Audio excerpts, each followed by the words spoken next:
Caza, al menos pretendes que te dé caza o qué, ¿por qué te metes con este en sí de frenesí si no te he hecho nada?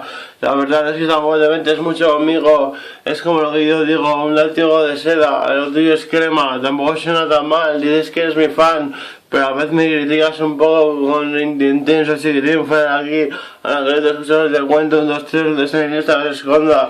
Bueno, a lo que iba, ¿por qué insultas? ¿Por qué conmigo te metes? Si no te he hecho nada, chavalete.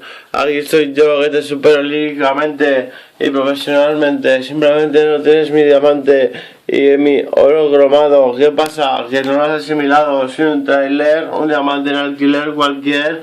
Soy el puto jefe, no me trefe.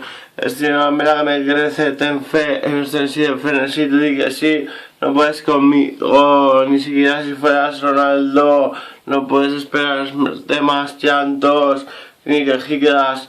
¿Qué pasa? Que tus líricas son nocivas, de chíricas, suenas muy mal, yo sueno fenomenal. ¿Qué pasa? Que por los poderes del karma te tengo que asesinar, matar, te voy a matar, te voy a asesinar, la quitar las zonas y cantar.